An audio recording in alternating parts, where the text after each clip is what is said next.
Hello and welcome to Seattle City Makers. I'm your host, Jon Scholes. Welcome everybody to our latest episode, a conversation with Michela Tartaglia, the owner of Pasta Casalinga in the Pike Place Market, up on the second floor there, just around the corner and up the stairs from De Laurentiis. Overlooking the atrium in the market is her terrific restaurant, a delicious lunch counter that she opened in 2018, and it is thriving and bustling today, and we bring you this episode on location at Pasta Casalinga. Michela came to Seattle sight unseen from Torino, Italy. She learned how to cook from her mother and grandmother and applies those techniques and recipes to, I think, one of the best pastas in Seattle. She has 3 that she offers each and every day, and they are all tremendous. And she's using a lot of the ingredients, fresh ingredients found there in the Pike Place Market. She came to Seattle to what she thought would be a career teaching philosophy at one of the colleges or universities, and instead began teaching cooking classes inside the Pike Place Market, and then turned that venture into Pasta Casalinga, opening it a few short years later. She's also got a cookbook out, Pasta for All Seasons. It's a terrific cookbook of 50 different pasta recipes for all the seasons of the year. Well, I hope you enjoy my conversation with Michela Tartaglia of Pasta Casalinga.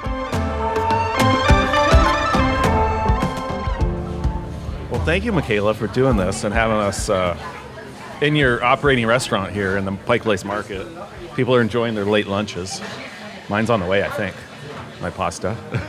Yeah, lunches is a big concept. You know, starts at 11, ends at 5 p.m. Whenever you want it. We don't know what time is really happening. So is it pretty steady, 11 to 5 most days? I would say that 11 to 2 is what people consider lunch. But sometimes people think like late lunch. Yeah. So a little bit later on through the day. Well, it's bustling in here on a Friday afternoon, and I can't wait for my pasta to arrive. So thanks again for making time and allowing us to crash here on location and record Seattle City Makers with you. Well, thank you for having me. This is so exciting. And you were recently named one of the 50 best restaurants in Seattle, if I saw that right, by Seattle Met. So congratulations on that. And October that come out? Thank you. Yeah, it was a very pleasure thing to see and read. It's very enjoyable to be part of a list, and honor to be part of that. And you've had this spot in the restaurant since 2018? Yes, correct. Yeah. And how did you make it to Seattle from Italy originally? Oh. We need at least several glasses of wine for that subject. It's a long story. But I know you didn't come to run a restaurant in Seattle. That wasn't your number original one, calling. Absolutely was not the idea. And also, in the first place, coming to Seattle and coming to United States. So I did land in Seattle from Italy. So I think it was one of the most bizarre places. Had you ever been to the city before? I'd never been to the United States before coming to Seattle. Yeah. So very adventurous in somehow. Because when you come from Italy and you go to United States, it is New York, Miami, San Francisco, LA, but Seattle is kind of remote. When did you come? When, yeah. When it was in November 2006, that for some reason the date doesn't stick in my mind, and it's sometimes between the 10th and the 20th. Yeah. But I celebrate that day, and every year around that dates, I get myself something made in Seattle. It's your Seattle birthday. Seattle birthday, and it's been almost 19 years now. And I don't have a 206 tattoo yet. I think But you're legit. You got almost 20 years here. Almost, but also it's a place that really matches with me. Paradoxically, because I am a very sunny person, and so when you think about Seattle, the colors, the shades of colors are different. But Seattle really matches with me. And one day when I move out from Seattle, I always say in my heart. So I always say like I need to have a 206 tattoo somewhere eventually. So what's the short story for why Seattle? How did you end up here? I had like many people in your life, you have mentors. And I was a university college student at University of Bologna. I was born and raised in Torino, the very northwest of Italy, but I studied University of Bologna, central of Italy. And then I had the honor to work in one of the very first real wine bar. And when we talk about wine bar in Italy, means that behind the scene, this is the late 90s. These people were visionaries and they were putting some certain grapes in their wine glasses that people never heard. And our clientele, I was a server, and our clientele was very diverse and definitely educated, big travelers. And that summer that I decided to take a break from after my master, in theory, starting my PhD, but I was like, I'm taking a little bit of break. I want to improve my English. And this summer, regulars came and was like, we just came back from Seattle. Like, what is Seattle? What is Seattle? Exactly. And 3 sets. James is just delivering my pasta here. We'll get to that. 3 sets of clients came, was like, back from Seattle, obviously summertime. And it was glorious stories. And the microbrewing, the music, the food. They didn't talk about the rain. Well, it was July, August. Yeah. So all the best out of it. And then I was already brewing the idea to come to America. Yeah. And then I thought, you know what? I think I will move to Seattle. Sight unseen. Yes, and also kind of did, sometimes you gamble a little bit, and that's what happened. So I came to Seattle, but I landed in November, which is tricky. But, it's all good. Your first November in Seattle. Now you got 19 under your belt, and, Exactly. Are you like the rest of us, though, where you start to complain this time of year now? Well, that we're entering the big dark and the big wet, or are you just used to it? I did for a few years, and I always say this story. I was at a dinner party in a cabin where we're isolated. So these people were all together for the few days, and I was complaining about the rain and the weather, and a woman across the table very frankly said, this is a boring subject. You better stop complaining about the weather. Ouch. And I barely knew her. That's very frank for someone from Seattle to say. Yeah, it very embarrassed me. They're probably from New York or something. Yeah, but also to have the word boring or bored. Wow. Was that the last time you talked about the weather then? It was indeed. Since that day, I did stop talking about the weather. And out of each... and here we are on the podcast talking about the weather. Yeah, and so no since then. And when I think about it, I don't talk. I look, and it's very... there's nothing we can do. I mean, we can do other things, obviously, about it, but that's what we live. That's why it's so green, and it's all good. Does the rain drive people to eat more pasta, you think? When it's gray and wet out? People coming in here for a warm bowl of pasta like what I have right now? Pasta is every day, sunny, That's a good segue to your cookbook, Pasta for All Seasons. For all seasons, indeed. Yeah. It's... You published this pretty recently, right? Well, the book been published 2 years ago, and then it got reprinting last May, which has been so fun to see that was very accepted and the recipient very enthusiastic about how you can make pasta through all the seasons. Because indeed, pasta, sometimes people think, oh, pasta is for the winter or the fall.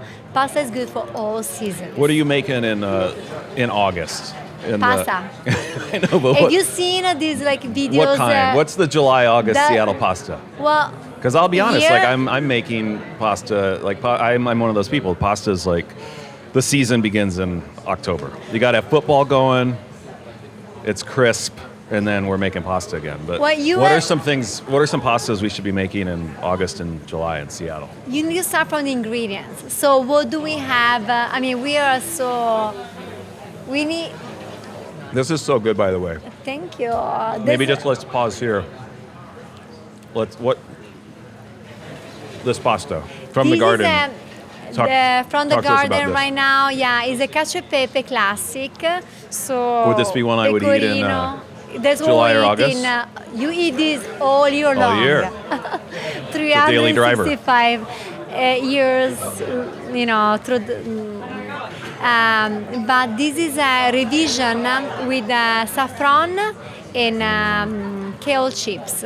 Just a little bit of twist, because I love traditions, but also sometimes it's good to move things around a little bit. So this is an all-season pasta. All season, but going back to your question, like what we do, you start with what is around. August, summertime in Seattle. We are so spoiled. We have so much going on in this part of the country. I started with seafood. Crab, halibu, salmon, and all the explosion of vegetables. And are you sourcing from the market mostly? Absolutely. The market is when you walk around and you see what is available, but also what is a good deal right now, because you always have prime ingredients when it's the beginning of the season, and then explosion and fading out. So it's always phase number 1, phase number 2, which is a bigger, and phase number 3. And when you're running restaurants, since numbers are important, when you want to show prime, it's something very cool. But when you be very democratic, that's what we're trying to be, and offer the best for everybody, you need to nail the season. And I think really relates with fishing season and hunting and foraging. So, when it's the highest moment, that's where we're going to give the best to you. Because it makes sense for us, it makes sense for you. Because I think Pasta Casalinga at the end is something that has to be good and accessible for everybody. And visitors and market people, a big percentage of our clientele are people from the market, which is an incredible accomplishment. To have people that come here, they work, and they come here for lunch. It cannot get more sustainable like that, right? Things make sense in a very touristy place, which is lovely, obviously. But you have your regulars that are craftspeople and vendors and other folks working in this place. So, absolutely. It's about 60% of our clientele regulars across offices and Pike Place Market. And you were doing cooking classes here before you opened the restaurant. How'd you make that? I have that right? You were teaching in. How'd you make the transition and decide to open a place? Well, when I came to Seattle, I was very confused. I was what I wanted to be. My background is in linguistics. I dreamed to be a professor at university, be in academia, and then life switched a little bit. In education, I worked in education for many years, teaching Italian across institutes of Italian or universities, and a little bit in tech. And then cooking classes I thought was a good combo of Italian culture, the background, but also the passion of cooking and also working in restaurants. Because when you're students, the easiest thing to do if you want to earn some money is work in a restaurant. So, and then I started teaching cooking classes. I had this company called Pasta Casalinga, and I taught for about 10 years. Down here at the atrium and in my apartment, because I am a true downtown person. I live at the Dealer Hotel for 7 years. Oh yeah, above the bar there. Yes, I witnessed the whole Seattle before the first season. My oldest daughter was born at the Dealer. So this is before the first season. My babysitters were strippers at the Lassie Lady. I witnessed the whole shape of Seattle. It's a great intersection that you were on. I mean, is it true? Yeah. So, and my kids used to go to Pike Place childcare and preschool in the market. So it was very sustainable. It was a real So your whole life was on First Avenue. It was indeed. Yeah. So it's when I speak about it, I really mean it. Yeah. It's not just a business. When I moved to Ballard, where I live right now, and I fell with the countryside, because it was very shocking to move out from downtown going to Ballard. I was like, the squirrels. It's always so country. So you had a cooking class business for some time, and you were teaching here. And was there a moment where you're like, I'm gonna open a restaurant in here? What was the origin story behind what is this place today? Yeah, back in the time I had like at least 3 or 4 gigs at the same time. I was always in languages. So I used to like consult from Microsoft, consulting from Microsoft. I worked for Rosetta Stone, the big software languages, and then teaching cooking classes and doing other things. But food was always very important to me. And I was working in the restaurant scene in Seattle, and then the atrium downstairs opened up this commercial kitchen. I was like, something, this is a sign. Doing cooking classes, but then I want to have something on a daily basis. And I think, there was a pasta scene in Seattle, which was great. I was like, but I want to have my own. So I applied, and the spot happened to be open, and I put all my good energy on it, and got approved. And that has been since the past 7 years. And is what we see and experience today, does it align pretty well with the original vision you had for what you wanted to have happen here? Yes, same. Yeah.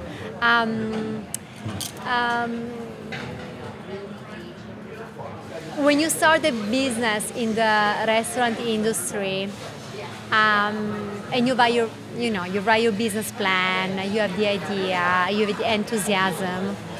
It's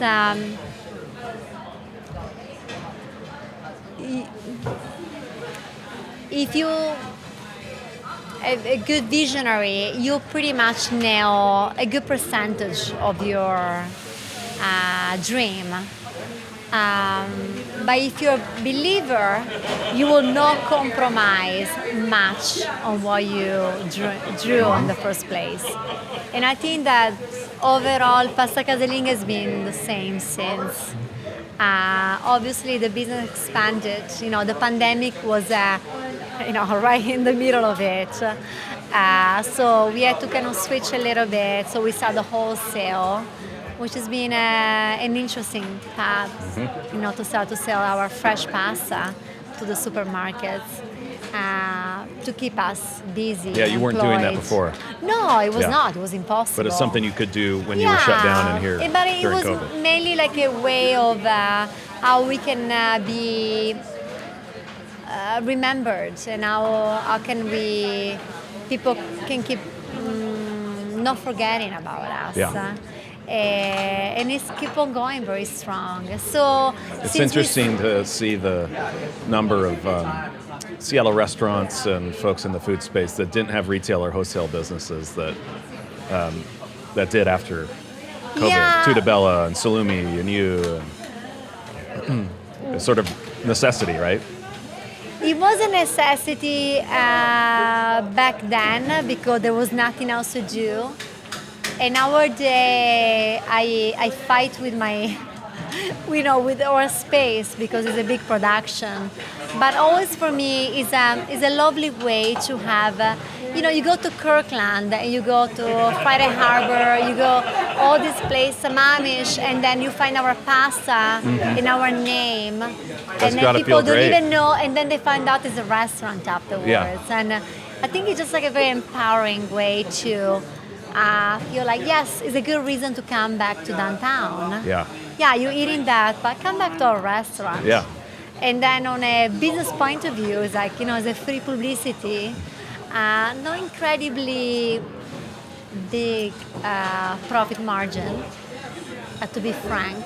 But sometimes, when you're in this world, you need to gamble a little bit. And are you running the wholesale business out of this Right location? Really? So I just reapplied to the FDA license last night. we do that, when we are shut down, and the restaurant becomes a facility. And it's been fun. So back to the plate of pasta in front of me. What's the secret to a great pasta sauce? Like, how much of it is technique, recipe, ingredients? Is it equal parts? So when you cook pasta, any pasta, we're not talking about how to make pasta, we're talking about how to cook pasta. So it can be a fresh pasta, dry pasta. The noodles themselves. Don't say noodles. Okay, tell me why you can't say noodles. Well, it's all the diatriba, no? Like Don't say who noodle. invented pasta first? Say pasta. Pasta. Noodles versus pasta. Yeah. Similar things but different. Yeah. That's a different podcast we need to do for that. Okay. So when you're cooking the pasta, fresh or dry? Fresh or dry, doesn't matter. Pasta is to be cooked in a very specific way, in a very very specific timeline. So not too long, not too fast. But also, whatever, you can cook a fantastic pasta with a very pure, lovely ingredients, and that's explosion of flavor.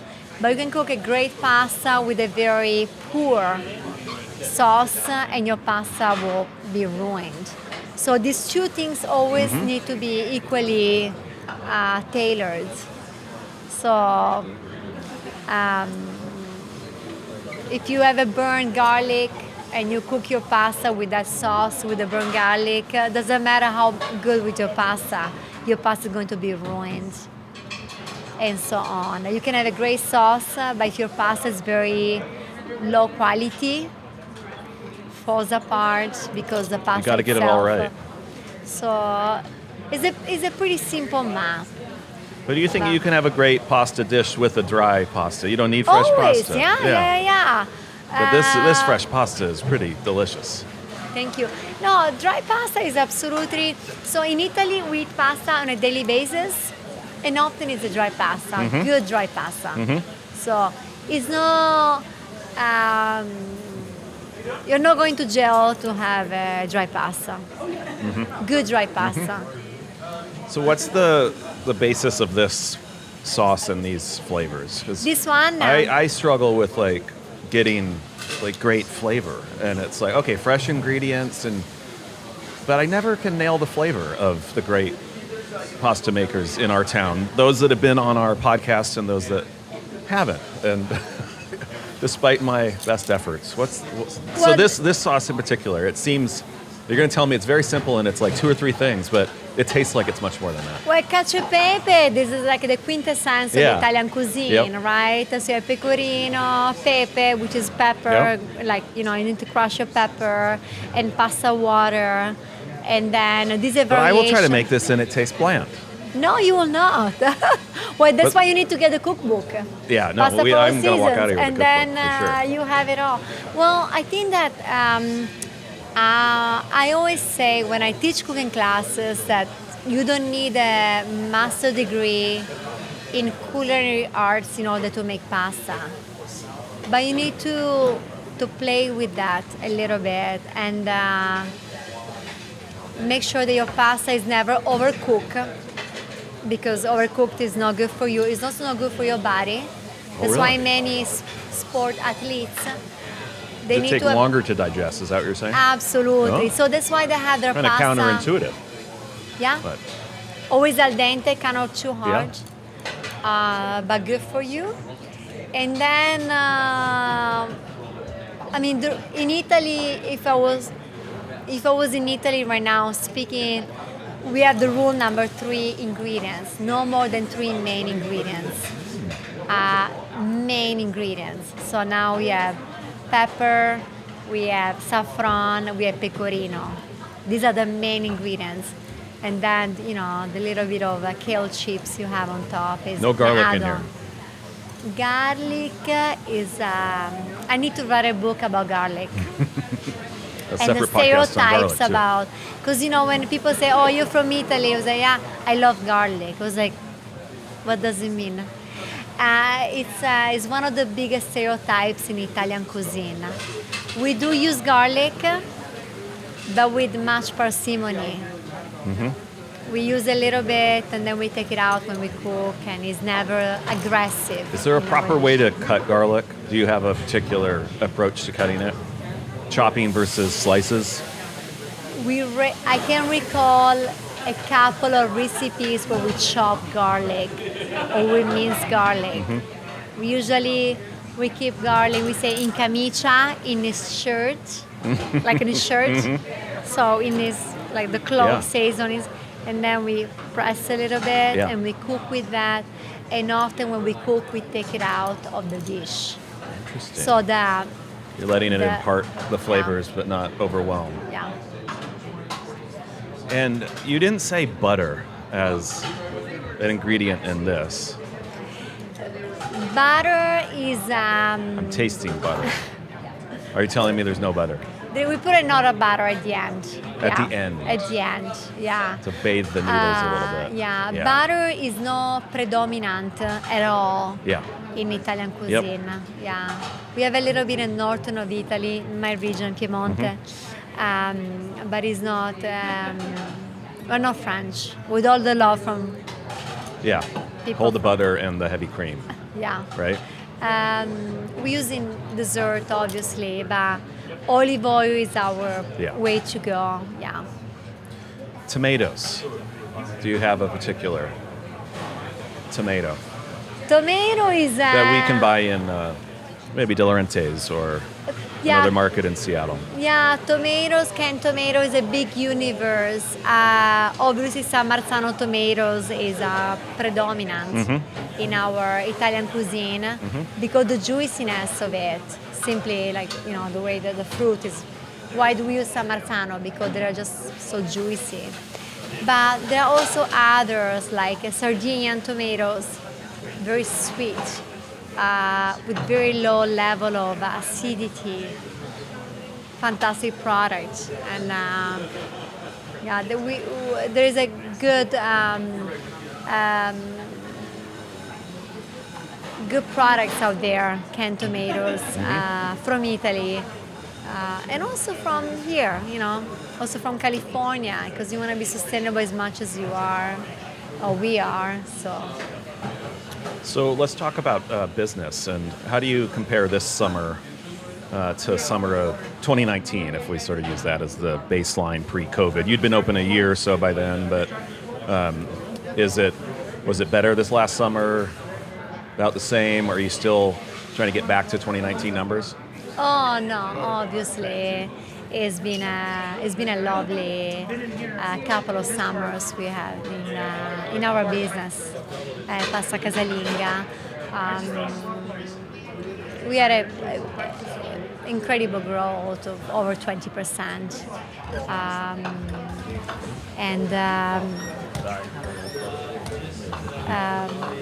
yeah, summer's been an explosion of visitors and business and good opportunities. Yeah, and that's also, terrific. yeah. So, yeah, definitely it's been. Have you noticed an uptick in business since the Overlook Walk opened in early October, since the aquarium opened in late August? It's a little bit of, the summer's ending and it switches into a different kind of season around here, and the cruise ships are done, but are you able to sort of tell that those projects and openings have driven foot traffic in the right direction? No, great question. We're very active in watching. We have a cruise ship calendar to watch our production. We're very tiny, so we need to have all the dots. We have a pink dots when the cruise ships are coming. Yeah. So we need to be ready. Our team needs to be ready mentally and physically for the whole thing. But our October's numbers were equal our July and August numbers in 2024. So Is that normal for you, or do you think that's because of the aquarium and the Overlook and the energy around the new waterfront? Well, the data. We still have cruise ships in. We had cruise ships in October, so maybe we do. Yeah. But the cruise ship is fading out.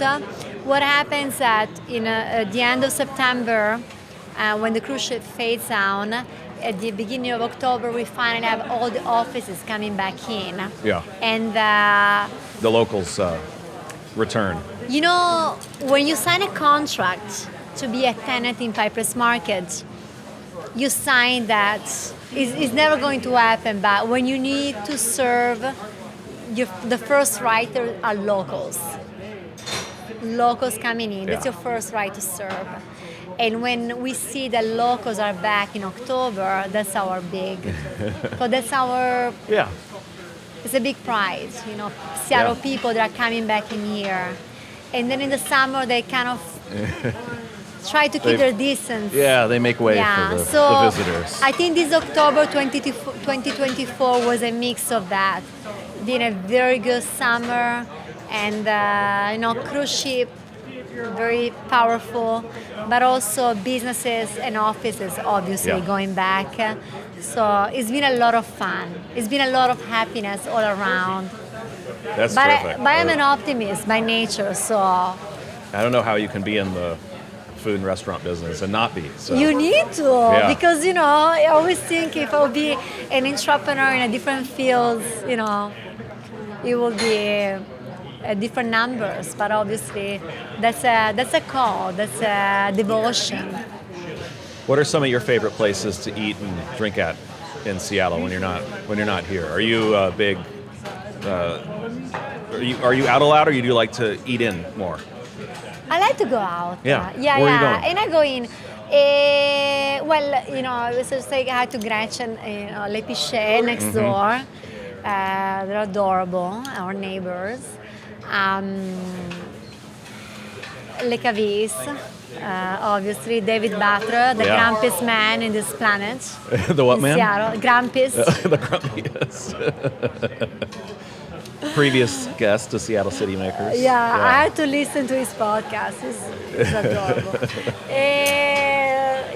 Renee Erickson is a big friend. She's been an incredible supporter. So. Do you feel part of the food and beverage restaurant chef community here? Yeah. It's.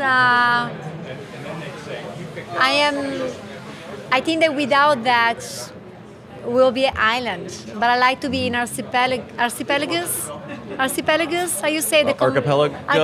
Archipelago. Yes, that's one. Okay. I like to be a combination of islands. Yeah. And I think that's what we are. Otherwise, why we're doing this? Yeah. You need to be nuts. Yeah. And especially if you're a small business owner. This is, we're 12 employees, and it's me, myself, and I, and you need to be a little bit risky in order to do this. So, Do you? I imagine you get some celebrities and famous people through here. do I? Yeah. I don't know. You're Well, not maybe. recognizing. Yeah. Well, I'm very outgoing but shy. Oh well, no, I do. Well, we're in front of the showbox, so a lot of rock stars. Yeah. Yeah. I know Springsteen was down here Well, they last go to time he the was fish in town. guys. They always Yeah, go to the yeah. fish guys. But people come here. Yeah, I like privacy. We just killed the Seahawks last week. The team. The team and the club. It's the bet they third can eat a time lot we of do pasta. it. They do. Each of them eat three of those. Really? They have the meat, the seafood, and the from the garden option. They have, the fun. We made for them 2 years ago, and we keep continuing the Seahawks lasagna. Oh yeah. It's like a combo of like good protein with. Where were you serving them? Down at the training facility? Yeah? No, after the game, post game. Oh, after the game, aluminum. Yeah, aluminum. Yeah. Wow. How did that come about? It's fantastic. So is this? I think it's this new generation of dietitians that they reach out to us and just. And said pasta's good for you. Yeah, and also Good for football players. Yeah, And everybody else. as it should be, but also picking up small businesses versus big chains, Yeah. which I think is Helping super out the locals. inspiring. And- Yeah. Yeah. We So you fed them after the game. yeah. Oh yeah. After the game, Lucky- we had to close the lucky day players. because it was impossible to operate at the restaurant and also make It's a lot of bowls of happen pasta. with hundreds and hundreds of pasta. Do you So, have but Do you have some favorite places in the market that you're visiting and spending time in? Or yes. are you when you're here, you're in here and you don't get a lot of time to explore and enjoy the market? Well, I need to enjoy the market in order to feel that I belong to the market, right? So, De Laurenti next door, Yeah. it's the Treasure. place to go, a treasure, like a little gem. Tenzin Momo, and that's how you know if you're real Seattleite. When you say, "Where are you located?" Next to Tenzin Momo, it's like, of course. Jar Bar. Yes. It's a great spot. Great late night spot. Must in the market for lunch. Yes. 100 sandwich. That's my long lunch go-to. If you want a long lunch, go to Matt's. So sweet. I mean, the whole, when we talk about Pike Place Market and say, oh, we're a community, but this is really what it is. It's not, we don't say this just because, it's really what it is. It's, I don't know if I like the term happy island, but it's definitely a gem in the downtown area. Incredible. Yeah. So unique and special, and Yeah. we're lucky to have it. How many days a week are you eating pasta? Me? Yeah. 3. Yeah. I would be eating this, like, you're in here every day, right? Well, but I snack it on a daily basis, always to check. And I mean, like, my crew is phenomenal. I trust them more than I trust myself in the way they cook and execute. Do you have a whole new team on the other side of the pandemic, or? It's been pretty consistent. And, Good for you. it's the industry. Restaurant industry is people always come and go. Yep, moving around, or? Yeah. Yep. And coming back sometimes, you know, taking a little break and then coming back. But So, Michela, we have a couple standard questions on our podcast. One is, what was your first job? first job. Your very first job, like where you had a paycheck. Paycheck. It was at. I can say this. My parents, they will listen. Maybe this. Uva Spina, Uva Spina was a wine bar that I worked when I was in high school. I was 15, 16 years old in the weekends. I was telling my parents I was going dancing to a club, and they were allowing me to go to They were dance. good with that.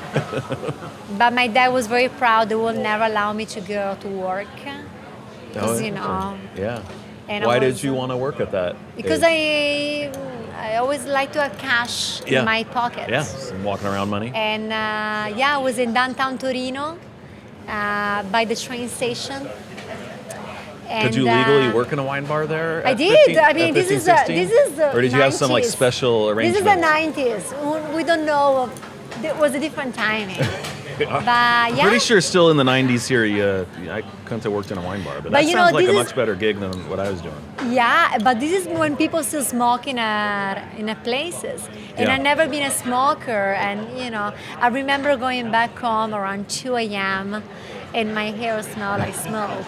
And, taking a shower so my parents couldn't notice anything. They thought it was just a smoky dance club. So, Uva Spina. Yeah, Michele Spina was the owner of this wine bar. Lovely, lovely moment. Do you know if it's still there? Yeah. It is. Yeah. You go back? Yeah. Yeah. A lot of fun, a lot of growth, very passionate people. The industry that called people that really wanted to do something, not necessary to make money. I mean, obviously, otherwise it will become like a hobby. But because they really had an inspiration and want to do something different. So. Did you actually dance growing up too, or was that just a story? I always like to dance. Yeah. Yeah, but never. I like for doing that when I was working. Yeah. And our final question, another standard question that we conclude with, is what's your perfect Saturday in Seattle? If you can do whatever you want to do on a Saturday. Saturday, well, it has to be downtown or in general? No, yeah, well, this is your Saturday. Saturday. The Seattle area doesn't even have to be in the city. Saturday. Your Pacific Pacific Northwest Saturday. Saturday in Seattle is glorious. Doesn't matter what kind of weather we have, because we just spoke about that. So waking up, I live in Ballard, North Beach, so it means going out, taking a big walk in the neighborhood. It's wonderful. And then at one point in the afternoon, early, as soon as they open up, going to Le Cavis. I'm a big sucker for the tiny spot where I love all the bartenders and all the people that I love. He's got a great staff there. And have a tartare, their steak tartare, and a little bit of stinky cheese, a couple of good glasses of wine, and then wrapping up and going back home. With my dog and my kids. I should say my kids and my dog. That order. Are the kids at Cavis with you? Yes, because in one of these most fabulous places you can take minors. Yeah. A lot of people don't know that. But yeah, you can take also the dog. And dogs. Behaves. Yeah. So. Yeah, I bring mine in there. Tuck her under the table. Yeah, no menu kids, but yes, kids and dog. So which is. Yeah. That's a great Saturday. For the win, yeah. A big walk and some tartare and some great wine. And also connect. Anytime you step in, you're going to meet someone that you know or that you saw in the past. Yeah. So you're not cooking. That's not part of the perfect Saturday. No, never. Saturday, never. Yeah. Rarely. Yeah. Friday and Saturday are the day of rest. I'm not religious, but these are my religious day of not. Out of the kitchen. Out of the kitchen. Yeah. Well, thank you, Michela, for making time for this. This pasta that I'm almost through, and I've not dumped any on the microphone here, is delicious. And I'm tempted to order the two others, but I didn't play 60 minutes of football like the Seahawks did who you served not too long ago. So I'll have to come back. Please do. Yeah. And thank you for coming. And to highlight what we do, and it's been such a fun things to be around and be part of all of this. And congrats on your great numbers and business revenue this past summer and into the big dark fall. Well, it's this is thankful to all the community around us that keep on coming and talking to us, and thank you for having us be part of the podcast. Absolutely. Thank you. Ciao.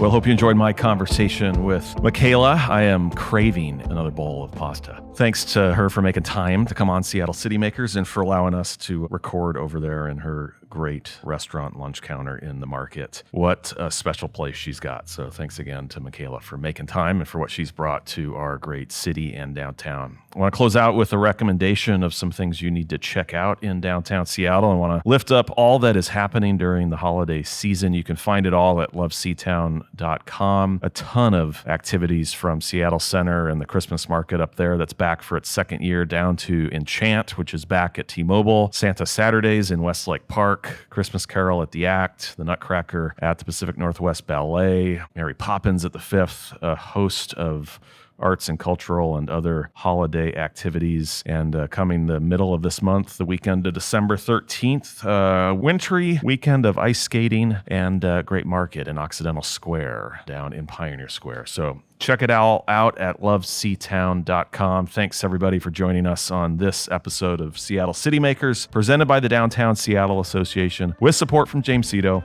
and production by Spark Creative.